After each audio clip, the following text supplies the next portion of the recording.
parlamentarê Dem Partiyê ji Enqerê berez Sinan Çîft Yûrek mêvanê me ye berez Çîft Yûrek hûn bi xêr hatin.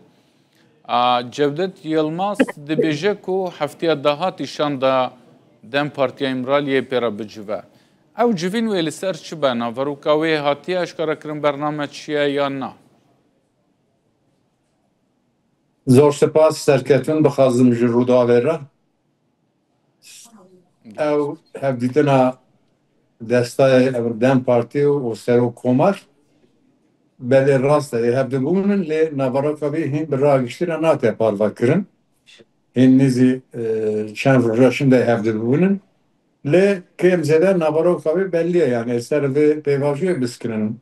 Mesela ki demeka dirêje va şeş mehebû dest pêkirin îlan kirin ser vê pêvajiyê biskirin lê naveroka wê bi şêmberî çi ye çi ne paşî hevdîtinê em ê baş fam bikin. Başa. Niha pêvajo baş çûye pêş, herkes dibêje baş çûye pêş. Qûnaxa dahatî wê çi be? Gava dahatî wê çi be?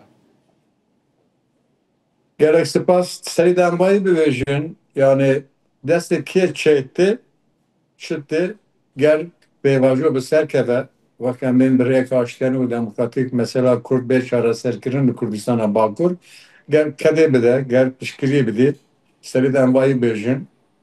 Du dîvî lê heta niha pêvajo hîn jî nav lê nekirine. Yani pêvajo dibêjin lê navê pêvajoyê çi ye, naverokê pêvajoyê çi ye hîn ji ragiştîna nate parvekirin. O li ser vê pêvajoyê hîn jî tehlûkê henin demeka nizî te hûn dizanîn wekî Hêzê Artêşê Tirkiye hêrişa li Bakurê Federala Kurdistanê hêrişek pêkanîn. Serokkomar zî serokê MHP zî wek em bên behsa provokasyona dikine. Eger provokasyon heye em di hêla Hêzê wek em bên PKK da Kurda da neye Kurd bi rastî daxwaz dikine armanc dikine ki pêvajo bi ser keve bi rêkaştiyanê wê amedenekî çeka berdin biryaristandine zatî îros ve ev grubekî çeka li Silêmaniyê radest bikin. Kanêtê me ev e ki ew îhtimala xirabkirina pêvajoyê wek provokasyon di hêla Hêzê wek em bin netewperver nijadperest di hêla dewletê de verin. Ger dewlet xwe hişyar bike, Hêzê xwe hişyar bike. Birez Sinan, ji bilî wê grupa ku niha amade ye çekandeyinê li pêş medyayê li gorî hatiye gotin tenê ew car dibe yan qonaxên din wê berdewam bin di danîna grupên gerîlan ku bên çekên xwe dayînin? Yani ew ragiştîna nate parvekirin hîn ev ê çawa çeka berdin va grubekî niha bê Silêmaniyê çeka berde ew wek nimuneyek e.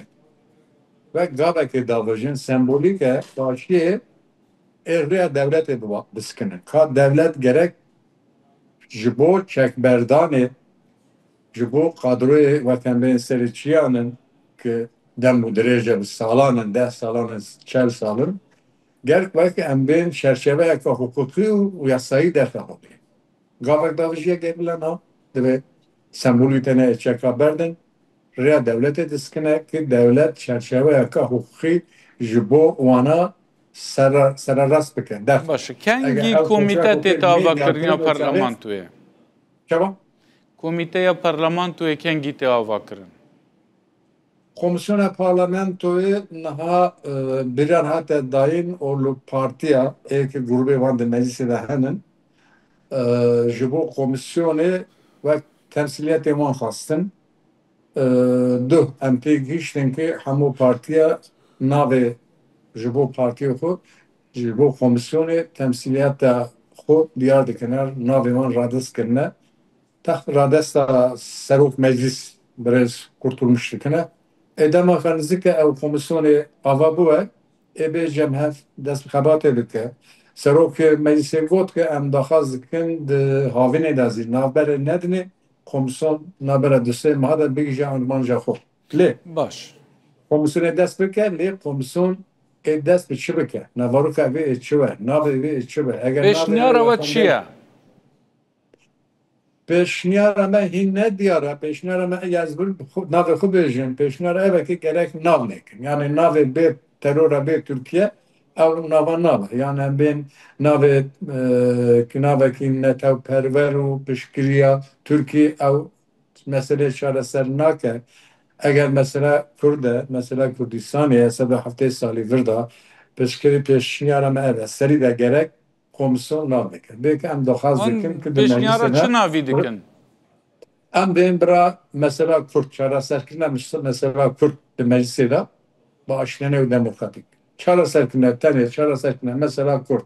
Komisyon vina velike le ve çareyi bigere. Le çara serkine mesela Kürt bigere. Başa. Hon di pêşniyaza xwe de we got we ev pêşniyar kirî. Lê yasayek derdkeve li parlamentoyê ji bo efûkirina her kesekî ku bi tûmeta PKK bûnê yan ji ber sedemeke din ya ku peywendî bi Kurdîtiyê ve hebît hat binegirtin? Te gotin ki komisyon ki dest xebatê kir ev li ser vek mijara biskine, ser çareseriyê biskine. Gişte çi encamî vana vek em bêjin bişine meclisê di meclisê li ser vê komisyon bê ava kirin, komisyonê taybetî bê ava kirin. Wana bikin vek mina yasa radesa bin meclisi. Ji bo wê car ditin gotin ki dibêjin gel çerçeveyekê kadroya siyasî êlhindir û li derve serî çiya ji bo ana çerçeveyekê hukukî diyar bê diyar kirin. Lê vana têne gotin. Pişiya dîsa ew nebe eşkere derkevin olê ki komisyonê bigîje çi encame. Komisyon bi xwe serê xwe kanun çênakê. Ev digîjge encame li ser encama komisyonê çêve komisyonê wana vek bike rewşnivîsê yasa bişine meclisê. Tiştî komisyon gerek bi navek bi yasayê bi ava kirin. Tene bi gotinê ne. Niha xwe dike ki komisyon bi yasayê nê ava kirin. Ji bo wê ew gelek girîng e pêşniyara Dem Partî pêşniyara me ew bû ki komisyon gerek bi biryareke vek em bên yasayî kanûnî bi ava kirin. Ava hîn heta niha sererast nekî. Gelek gelek spas berê Sinan Çîftiyûrek, parlamenterê Dem Partî ji Enqerê tibû mêvanê Rûdawê. Bêhêviya rojeke xweş. Zor spas malama.